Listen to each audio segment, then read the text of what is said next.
Time for a personal Rudy talk video. Before I sit down and put my ugly face in front of you, yes, I am filming in a different spot today. This is the more higher end area. I usually don't really film here very much. It's usually left pretty locked up-ish, but here I am coming to sit down and talk to everybody. How's everybody doing? Hold on. Oh God, I don't think the lighting's very good. Does it make my hair look thin? I should be bald another year. Today we're talking about a personal life conversation about Rudy's. Something that I do get on the side for a lot of people who are interested in longer chit-chat Rudy videos is I get a lot of patron messages and discussions about how I view the world and the past and how I think and approach things. Kind of the Rudy mechanics of kind of thinking about collectibles, investments, money, what determines things and everything. And this is going to be a conversation revolving around that. More of a kind of the approach to buying an Odyssey tournament deck brick. Or the approach to buying... Wow, that is not sorted and organized at all.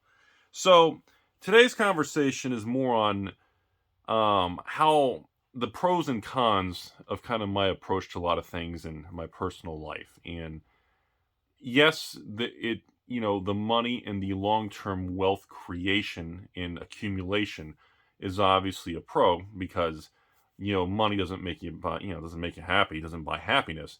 But money will allow you to choose better paths and maybe many times give you better opportunities.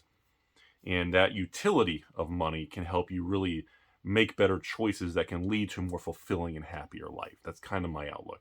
But money in itself is just a raw utility that in, not good hands, it doesn't do anything. It can be wasted. It can be, just make you miserable. But it does provide opportunity to place you around people and make choices and maybe go places or engage in things that you wouldn't normally have the option or the choice to do. So something that I'm guilty of over many years is I spend a lot of time analyzing the past. I would argue with you all that that's not really a benefit. That's not really a good trait to have. I would argue with everybody that many times thinking and overanalyzing the past like this is not really beneficial in many parts of life. Let me explain. So they say you should always move forward in life and not dwell on spilled milk and dwell on the past or I should have bought that. I should have bought that box of Ice Age for $50 back in the day. I should have bought, I should have bought these boxes of cons of Rudy's a Con. I should have bought these, the age-old thing of shoulda, woulda, coulda. It's not really what I think about because there's no way, we've talked about this in this channel many times, there's no way to time market bottoms or crashes. There's no way to sell at the perfect peak and get the most amount of money for a box of cards. The key to approaching all of these type of financial instruments is, and at least in my perspective, is trying to just capture a gain or capture a range. So when you view it like that, you don't really focus on, oh God, I bought that XYZ stock. I paid $100, man, and it crashed all the way to 80. Oh, I bought too soon, man. I screwed that up. But then in 3 years, if it's back to 200, but you sold it at 150, I sold too soon. It went to 200. I was too soon. No, the low was 80. The high was 200. Okay, so if you were a perfect human meat popsicle cyborg, you could have captured $120 in share price in profit per share. Well, you paid $100 and you sold at $150. So you only captured $50 in capital appreciation per share. So what? You didn't hit the perfect 200. You didn't buy at the perfect bottom and the perfect top. If you understand that principle, it's easier to buy into collectibles, real estate, crypto, stocks, bonds, even building your cash and just inventory. It's easier to approach all these classifications. I should start mentioning, like, a lot of people I talk to and patrons are into really fine luxury watches, coin and paper currency grading. I have a lot of other patrons I've been discussing privately with fine art. You guys may have been noticing some other videos. We started seeing some very traditional, authentic, very old artwork and gold frames in videos recently. And, I've been expanding some into fine art that's 100 to 200 years old that either comes from a Christie's or Sotheby's and has really good provenance and is very well known. And so when you approach all these diversified categories and choices you can do, you have to first have the right mindset. And that is, you will never get the best price, and you will never sell at the perfect sell point. If you can overcome that with yourself, that alone is going to help you move forward. So, next, another fallacy is the common mindset right now is even if I work hard in 2023, I won't get ahead. I have a lot of personal patron conversations and people out there who send me and yes, I do read them all, and sometimes I don't respond in a day. Sometimes it takes me 3, 4, 5, 6 days to respond when there's a big launch of a Magic or Flesh and Blood or Pokemon sale. But I get to everybody, sometimes a few days late. But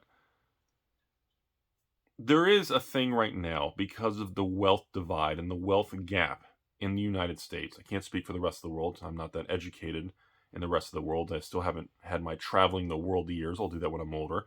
But I can speak that in the United States, we have this continuing split of the haves and have-nots. And obviously, when you have a lot and you're in that 1%, or you have a little bit and you're transitioning from the have-not to the haves, as you make that transition and you're noticing your income and your job, and oh, I have a house and I'm paying it off, and oh, I have extra money each month, and I've been saving it. You start to notice, you start to transition. Now, when you are on that path, you start to kind of learn a lot about yourself.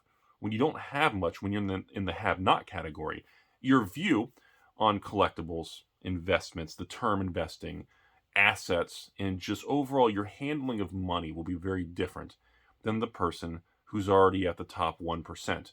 Hell, the way I handle money now versus when I did in my teenage years and 20s when I was a moron, I was a mega Timmy, is very different. I almost laugh and I'm almost embarrassed of the dumb things I did when I was a teenager, and I don't even want to share with you how stupid I was. And I wasted money, bought dumb things. The typical young, stupid thing. I wanted everything now. I was impatient. If I wanted a video game that was $50, I would pay $40 for express one-day ship. Just stupid stuff. Just wasting money because I was impatient and I didn't have a proper mindset. My brain wasn't fully developed, And so, because of this divide of haves and have-nots, I feel like we continue to, and because of social media, Instagrams, Grinders and Twitters and the Silk Road Backpage and MySpace, and because of these websites, you see people that have 25 Lambos and 15 mansions. And then you see, oh my God, and half the time it's all fake and rented. The other half of the time they're doing illegal stuff. They're going to be in jail anyways. And then you have the majority of people who are just working normal jobs, trying to make it, and they have family and friends that are struggling even worse off than them, and they're just like, oh my gosh, it's so difficult, what I'm making and the cost of it. You have the normal have-nots that want to break out and move up, and that's a very normal mindset to have. And that leads me to, there's a very big thing right now where a lot of online gurus and, sign up for my get-rich-quick, pay me $500 a month, and I'll teach you how to build independent wealth. In my opinion, I still believe, the same thing I said 7 years ago when I started my channel, I don't believe there's anything on the internet that you can pay a big monthly fee to get super wealthy. Even my own patrons, I get patrons all the time that send me a message, Rudy, which magic box do you? I got an extra $1,000 a month. Which, I know you're offering all the $89 draft boxes. This is great, thank you. Which one should I buy, Rudy? Remember, folks, this video is sponsored by myself and my left nut because I don't take outside sponsors, so you all watching and the patrons, you guys are the only thing that keeps this channel going. The reality is, patrons get surprised because they say, which should I buy? And I reply with the message they don't expect, which is, honestly, if you don't have much money, I don't think you should buy from me. I appreciate the couple dollars in support, but I'd rather, answer messages and give you basic advice on just making better decisions, working harder, and not buying cardboard, because the reality is most of these new Magic products, yes, they're still going to appreciate in value in the long run. But no, the rate of appreciation is going to be significantly lower moving forward. Now, some of these boxes out now are still going to go up in price. We don't know which one. We don't know the degree in which it's going to happen. We don't know how long it's going to take. But unless you have the mindset of, I'm going to buy this box of Modern Masters or original Modern Masters, I'm going to buy that, and I'm going to just throw it in a closet and wait 5 years, and I don't care about it. I'm just going to let the money be. If you have that kind of mindset, chances are in 3 to 5 years, you're probably going to be pretty happy. You'll make some money. Even if you sell it on eBay and you pay your 12% in fees and everything, you're still probably going to come out pretty good, especially if you're able to hold past that 3 to 5 year marker. But most people can't. Most people get excited in the moment. And then when they send me, even my own supporters, they send me a message, Rudy, which one should I buy? Which one do you think will go up the most? And I tell them the same thing. If I knew that, why would I be buying why would I buy every single one? If I knew which one was going to go up, I would literally funnel everything into that one product. But even I don't know. Which is why Rudy, the creepy Rudy Taco dude, is always known to just buy all these different things and split across, because I don't know. If you step back and go, wow, that does make sense. If Rudy didn't know, why would he have 10 different boxes? Why would he do every single one? Why wouldn't he just handpick one he knows and go all in? Because I don't have a clue. Every time I've thought I've known, I thought Cons of Tarkir would be like a $500 to $1,000 box. It's like the last box to ever have, Allied fetch lands. And this box is, what year is this? 2014. 9 years old. And the box isn't even $200-$300. Have I lost money? No. Did it make money? Yeah. Was it worth it? Sure, it still did fine. Did it underperform? In my opinion, it kind of did. But that, even I don't know. And that's the problem. And that's so when we go back to the haves and have-nots, the other issue is, because of this, many people online try these, different side hustles and get rich quick programs and sign up for these crazy, side hustles and different things. And they send me a message, Rudy, I tried this. It didn't work. Or Rudy, I started drop shipping. I tried to flip cards on eBay. I did good for a while. And then sure enough, here it comes. One buyer hosed me, opened a dispute against me, didn't return it, returned a brick, returned a damage, swapped out this, did a bait and switch. And I said, well, that is the internet. But you cannot use one bad person and people who attack you, make fun of you, or steal from you. You cannot use that as justification to quit or walk away. That is the moment that you get pushed and test to see how bad you really want to break out from the have-not to the haves. Are you really willing to go the distance? Because those are the moments you learn a lot about yourself. Because the natural human reaction, when you're selling online, you're making $2, $5, and then one person just nailed you for $20. You're going, you just undid everything I've made for the last 2 weeks. The natural reaction to that is to be like, this is not worth my time, I'm out. Mark Cuban, I'm out. For those reasons, I'm out. Okay? That's a Shark Tank reference from CNBC. I do watch CNBC. It's like the only channel I do watch Monday through Friday. And that is, it's, I know it's so cliche and it's cliche, cheesy, and dumb and everything, but you really do need to understand and learn about yourself when things go wrong. Because that's really the most pivotal moments of your life that you really, really figure things out. The easy times and the easy money, 2021, looking at you don't really learn much about anybody. Everybody wants you to buy an NFT. Everybody's telling, Rudy, you need to put all your money in, kitty cat coin, or doggy coin, or horse coin, pig coin. I don't know. And, yeah, I still believe in crypto. I hold Bitcoin and Ethereum, mostly because, patrons pay me and I take it as a form of payment. I don't really go out of my way to buy crypto. I just kind of hold what people send me many times. And sometimes I'm up a lot because I started taking it when things were cheap. And sometimes I lost a lot because I was taking payments of crypto at the high. And now I'm taking payments at the low. And now it averages. I'm probably down maybe, 10, 20% or something. Who knows? But it's not something I really focus on.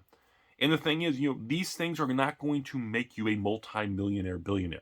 These are all paths where if you work hard and do a lot, and you really input a lot of labor and creativity and detailed thought, that you can get more resources to park in these different things. And these things will help slowly adjust and move for inflation and go up over time. That's kind of my perspective. I don't think the stock market is designed for regular people to get rich. The stock market is designed for rich people to park their money to slowly grow in a long period of time so they don't have to worry about, inflation or problems or anything. I don't think a lot of things have the right perspective. And that goes back to the beginning of this video. A lot of people today are getting to a point, we've been through 18 months of stock market flat to negative, crypto flat to negative, collectibles flat to negative. and I think even real estate now, the last 6 to 9 months has been negative. Nothing's, everyone's like, well, Rudy, every time I buy something, I'm just down 5-10% the next day. And people don't believe that there is a path, no matter how hard they work, to go from a crappy situation or a job they hate and are doing just enough work to not get fired.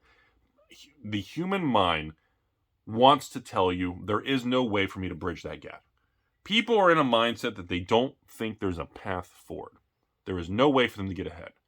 Now, most likely, there are always extreme examples, but I'm always focused on the general concept of this. There are some people out there that are in a situation that they probably cannot get ahead. There is situations out there that are so insane, it's just an awful situation. There are situations where people just get so lucky that they make the new magic card, invent the new this, buy a lottery ticket, or they found buried treasure, or they bought a painting that turned out to be Van Gogh, and then all of a sudden they're worth hundreds of millions. That does happen. But in reality, most of us are normal people that have a lot of choices every day, and we choose what path to take. Every day is a series of choices. Most of the time, we make the same choices every day because that's human nature. We take the path of the least resistance, the least anxiety, and the most safe outcome. That's what humans do. So, for most people, I get messages all the time. They don't see a path forward anymore. Inflation's too high. Nothing goes up in value. What am I supposed to do, kind of thing. And that's where I like to counter argument, and I like to say things like, well, I understand it's a different era, but in my perspective, in the Rudy perspective, and I know many of you out there are going to say, well, it's easy, Rudy, because you've already made millions, and you don't have that same perspective, and your glasses are tinted now, and I respect that, and there is some truth to that. I will not be able to see it as clearly as I used to because I don't have that risk that I used to have of losing everything going to zero anymore. That is no longer an option because I'm so diversified. But for many years, in my teens and 20s, I was in pretty rough shape.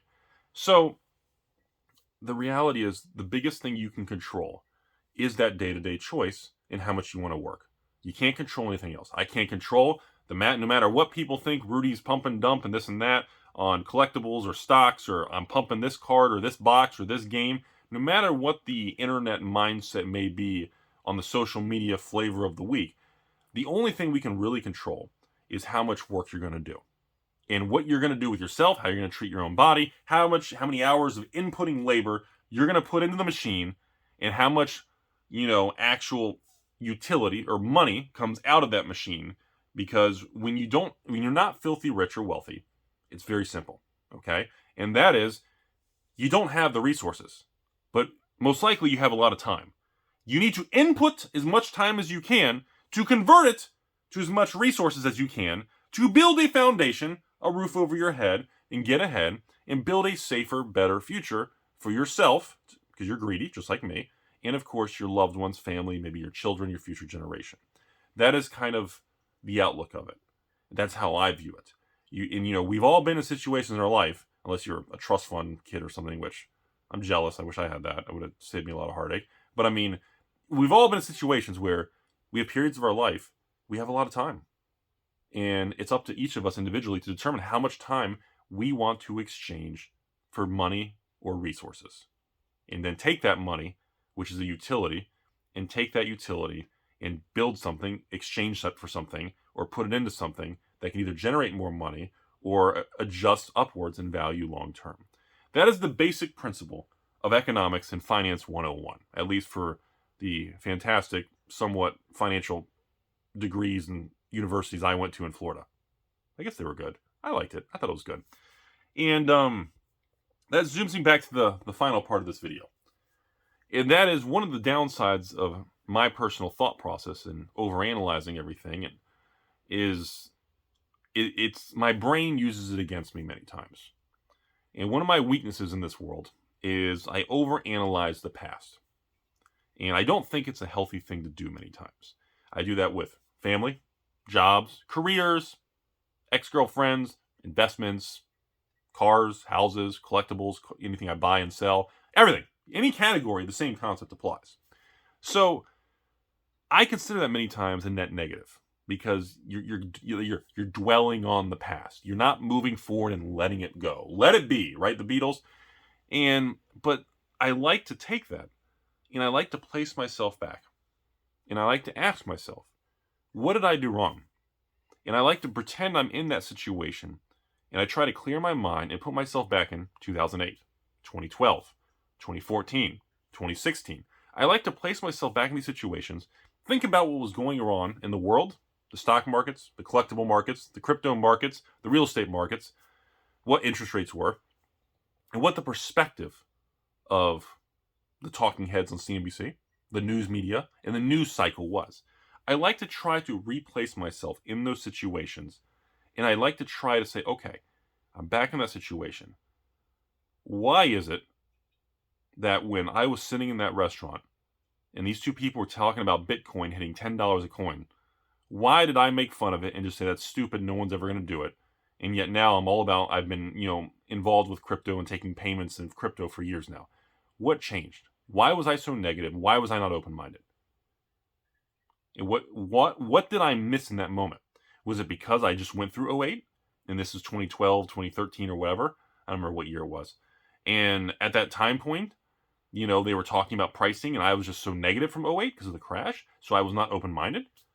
Or was it because, my family was discussing real estate and we were talking about rental property at the time? Or maybe it was because that was the time I really started expanding in Magic and I saw bigger opportunities. Like, what made me be negative on Bitcoin and positive on real estate and Magic in 2012 or 2011 or 2013 range? And I like to recreate that. And then I remember in 2015, I sat down, I was having dinner with my family, actually, having tacos. We had a really nice Mexican restaurant, had grilled steak fajitas and nachos and salsa queso. It was a great night. And I remember talking to my parents and family, and I remember saying, even talking to my significant other, Lindsay, and I remember at the time, this was years ago, and I remember saying, God, this YouTube thing is fascinating because when you make videos and they reach out and they're starting this thing, there's this thing called AdSense where you can get paid for your content and all the videos and time you put into it. You can start making a little bit of money and build a nice little book of business and videos and channel. So it was 2015. And at the time, the only Magic channel I think I was watching was Darium CCG. It's the Card Shop Life. And the funny thing about it was, the only reason I was watching that is because I had stepped in, because my family was getting ready to retire, and I had to help step in with the restaurant business. And I had to go to work at 2 a.m. and it was brutal. I'm not a morning person. I work late nights, and as patrons know, I respond late night. It was brutal. And many times in the mornings when I had to go into the commercial kitchen, it was 2 a.m. And for me to stay awake and active and kind of, I had to, all right, Rudy, prep all this, get this ready, cut 100 heads of lettuce, get this ready. We need 400 sub rolls here. We need, get out, we need 400 pounds of turkey or ham, or it was just a ton of stuff. But I started playing YouTube on my phone, my smartphone, back then. Okay? Again, this is early days of smartphone and YouTube.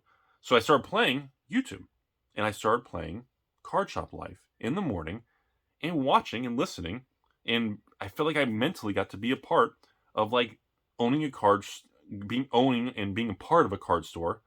This was, a million years ago, and actually having an open card store every day, and actually doing that and expanding at this point. And again, this was 2014, 2015, way before YouTube and everything. And at this point in time, I wanted to expand doing this stuff, and then I got involved with owning a card store and having one and opening one, and then I wanted to expand it and eventually open the Alpha Investments location. I did the Card Shop Life videos for that one in 2017. And anyways, the point is that was the focus of the video though was I was listening and watching YouTube videos at 2 a.m. And the problem was there was very little Magic YouTube videos, and there was almost zero financial Magic YouTube. I said, why is nobody talking about these old Magic cards and these old sealed products that always seem to do well? And it was like, why? I can't find any content. And I was upset that I was frustrated because there wasn't like any decent Magic content. I mean, well, there was. Again, at the time I was watching the Card Shop Life. I watched Jeremy MTG Headquarters before the whole nuclear thing, the Magic World, and he's doing the quartering now. Used to watch him. This is early. He used to do pack openings.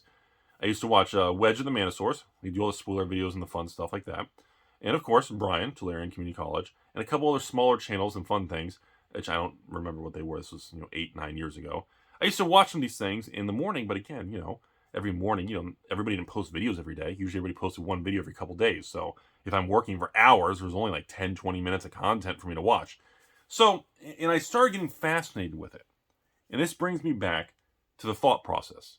And I think about the 2008 situation. I thought about the 2012 situation and learning about Bitcoin. I thought about the crash in '08 and real estate and stocks. And I said, okay, what have I learned from the past? It feels like it's more dangerous and riskier in life to not take the chance than it is to take the chance. And that was when I was like, look, I'm young. I don't have, 69 children. And these are the times I feel like the greatest risk of all is not taking risk. I was so afraid of losing money because after the 2008 crash, I was so anti stocks and investing and everything because I lost so much. And I was just like, I was so emotionally rejective of everything. And I had learned that as these things and cycles in technology move forward, now this hot new thing is the AI, the chat GPTs, AI, these technology thing. A lot of people are saying we're on the precipice of another new upwards technological boom. I have no idea. And, I'm not smart enough in that field to know. But the point of the story is I've learned that for me, I have to dwell on the past and analyze why I missed certain things. Not upset that I didn't make the money on that, but why was I not open-minded to at least exploring or researching or taking a chance? And that's what really made me in 2015 decide to move forward. In 2016 was starting the YouTube channel. Because I was like, at this point in time, 2016, 2017, 18, 19, 20, 21, 22, 23? I've been on YouTube almost 8 years now? This is my 8th year on YouTube? Oh my God. And I've learned that you have to be open-minded to even things you don't like, you don't agree with, and you don't understand. Because many times it is stupid, or and it's wrong or dumb. But there are those times when you don't know how that item that seems strange to you could evolve into something bigger. And it's important to be exposed and educated about it. And that's kind of the approach I take to things now. And that's why with like the MetaZoo and Flesh and Blood, those two new card games from 2019-2020 range, I wanted to get involved because I saw opportunity between the people who started it and the style of the particular game. Both are very different. And soon to be Sorcery coming up when I'll be part of that beta launch. Now the Kickstarter stuff's finally starting to ship. Once Kickstarter's done, you will see more Sorcery videos, and we have special exclusive patron stuff and things coming up later this year for the big Sorcery launch that we're going to be doing. And it's a greater risk on certain things that I believe in to not be a part of it than it was. Like the very first thing in 2018, before Flesh and Blood came out in 2019, when the discussion of all this stuff, when I talked with James and the company at LSS in New Zealand, I felt there was something there.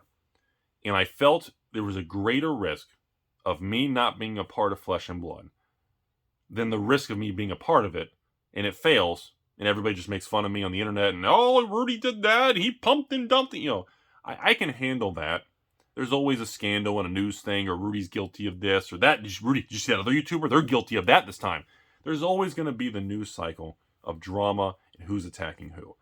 But at the same time, you have to determine, is the risk of not trying or getting involved and taking risk greater than the risk of failing, being wrong, and being made fun of, or losing money? And that's why and that goes back to finance and Wall Street. It's like stock trading or stock investing. I'm not really a trader. I don't really believe in stock trading, but I believe in share accumulation in good companies that'll be around and just hold them long term.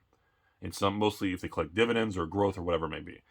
And I am a fan of understanding that, the key is not being right all the time.